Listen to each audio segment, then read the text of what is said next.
Robert Tanguay. Tanguay. It was hard to read it, and I didn't. And, It was Bobby Tanguay. okay. Real quick, I was just informed I should have taken questions. Is there any questions? I don't see any questions from the committee members, but thank you. My name is Robert Tanguay. I'm the author of Incentives in the Environment and also New Hampshire Oliver Twist. I have not seen my children in over a year. There are conflicting orders in the family courts that are ordering me and compelling me. Sorry. Yes. You could move the microphone, and for everybody else that talks, if you could speak into the microphone, that way everybody can hear. Thank you. Greg. So there's conflicting orders. There's orders telling me with a fictitious domestic violence petition, which I can get into that, but there's orders telling me that I can see my kids, compelling me to talk to the protected party, and then there's orders which are lawful, even though 173B protective orders are unconstitutional, that says that the police must arrest me if I communicate. And the court has held me into contempt. I'm going to start out with, I was listening to the committee and I appreciate all your time. It's not your fault that this has happened. You have a decision what to do today based on this information, including what the gentleman just said, which I agree in part a lot with, and I have things to back that up.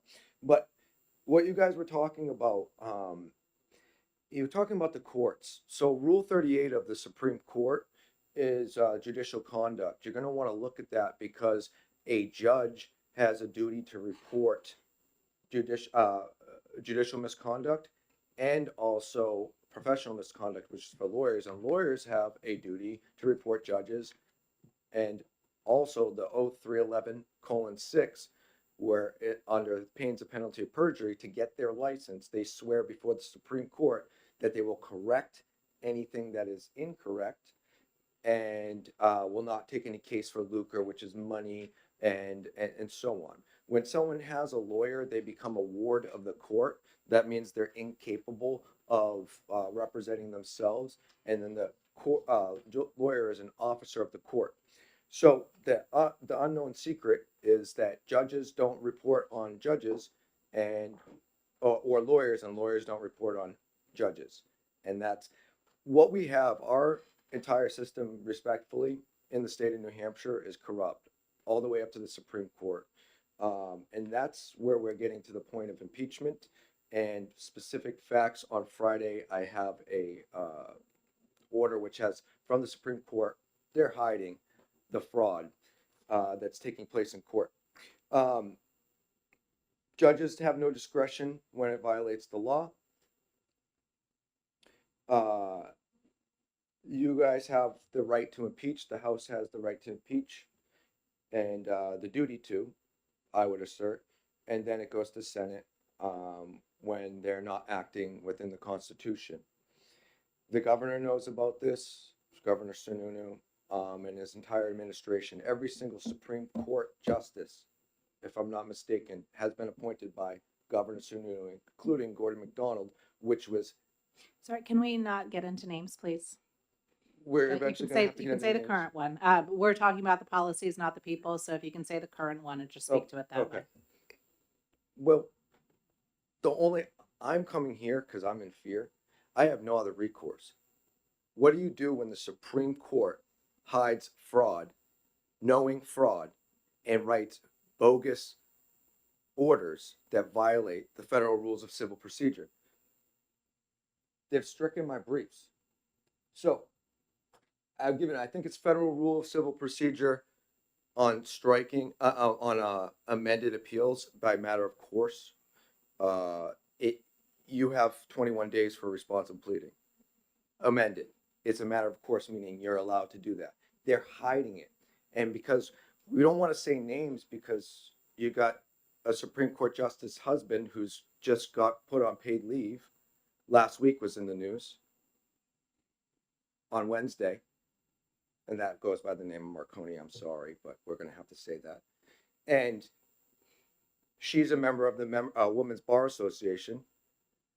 And I have a contract. I want you to write this down. This is the Stop 2023 Stop Violence Against Women Act Formula Grant. There's a contract number, which I can pull up. But basically, they only protect women. The service training law enforcement officers, judges, court personnel, and prosecutors to more effectively identify, respond to violent crimes against women, including the crimes of sexual assault, developing training, blah, blah, blah, blah, blah, against Excuse me, women. point of order, Madam Chairman. Yes, let's state your point of order. Thank you. Thank you for suspending for a minute. We are hearing specifically DCYF matters. So I'm wondering if we are not straying a fair ways away from DCYF matters. And I'm hoping that if DCYF is involved in these cases, which I'm not clear about, you will explain to us how DCYF is involved rather than what sounds like a broader issues that you have with the court system. So thank you. Thank you for that point of order. I agree. It's hard to understand how to make that actionable since our charge is DCYF. If you could get to the relationship with DCYF, that would help us to be able to potentially do something to help you. Certainly. So I reported this to DCYF also on December 14th, 2022. The Manchester police have a police report. They self-reported to DCYF. There's a lot of collusion that's going on with the Manchester police. The Manchester police officer was just arrested for violating, this is again last week, for violating, he has 6 counts of violence and 1 count of hiding a crime.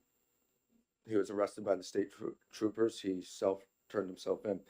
So what happens is that the Women's Bar Association gerrymanders the family courts.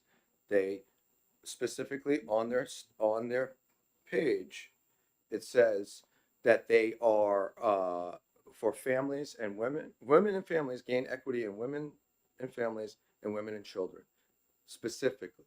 And then they also said that they talk to judges, government officials, including DCYF. So we have a prejudice. And so when you see what happens, you'll hear mostly men, but when it's women, it's because they don't act like they're supposed to act, which is submissive. They fight for their rights. Women aren't supposed to. That's the bias that's going on in our courtrooms. So again, everything is done by courts. So some of the, I just want to let you guys know, because I wrote some notes when you're speaking, and I really appreciate it. I think that we're trying to figure this out. Rep Greg, I appreciate we have some differing, but I think that you really care. I think we all really care. So the police, when you report this to the police, they're mandatory reporter. DCYF should be working with the police to make an arrest of the crime. Probable cause is all that you need. Sometimes a police officer could call and say, hey, I have some questions. We heard this concern. It needs to start with the police and then work with DCYF, because the entire purpose of the criminal system is for reform. And that's by statute. Reform. We're trying to fix this. We are humans. Now, obviously, when it gets to the point of someone being beat to death or severely abused, that's a big deal.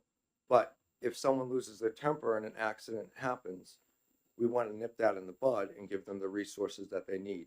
No drugs were involved in my case, and that's where it really comes down to the people who have the most money. You will never see a kid getting taken away from a rich family. It is only the poor since the beginning of time. And there's historical backups for that. And where they used to go in the 1600s, and I have this in a memorandum of law, in the 1600s, they used to go and to the people's houses, and they would take the children away if they felt the father was not working the child enough, because children used to work very young on the farms and such.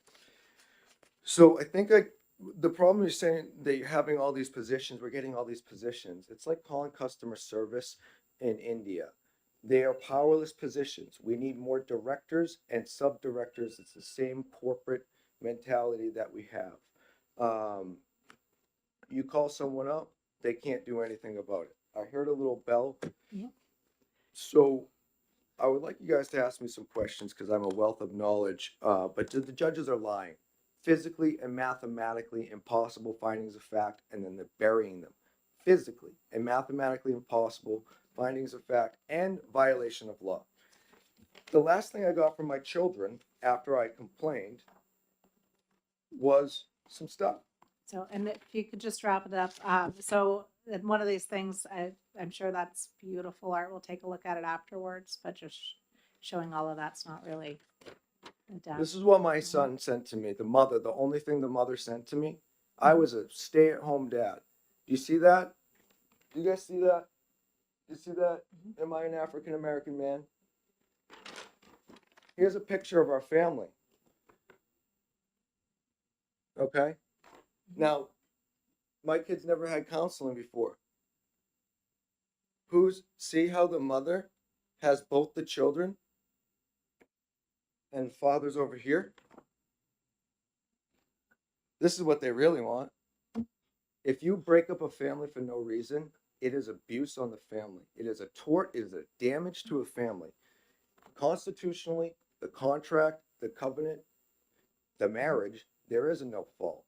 So what you have is Sorry. you don't have lawyers. So thank you. I think we've gone pretty far from the DCYF on it. It's hard because this is something that is so personal. That's why we try and give some leeway. Okay, I'm I'll not put sure. it right to DCYF. Okay, human trafficking 633. So with that, you've had your 10 minutes of testifying. I have a feeling that you probably will be back with our next one I again. don't want to come back. I'm Okay. here right now, Okay. and I have a right to respond to you guys. I just want to put it to help you. Sorry, if you do have a right to respond, we'll see if we have any other questions. You had asked for 10 minutes, you've gone for 12 minutes. This is one where we have other people that are leaving. We still have 2 other people to speak, and we have 10 minutes left before the top of the hour. I want to make sure that going beyond your time doesn't harm the ability of others to speak. So I don't know if there's any questions here from members of the committee. I don't see questions from members of the committee. You guys don't ask any questions of anybody who actually knows it. So 633:7 is human trafficking by abuse of the legal process. And so that is abusing my children. That's what I reported to DCYF and the police and the Attorney General, John Formella. They're not doing what they're supposed to do. Your committee needs to take note and follow the law. The judges aren't following the law. Thank you so much. Thank you for your testimony. Eric Blair? Thank you.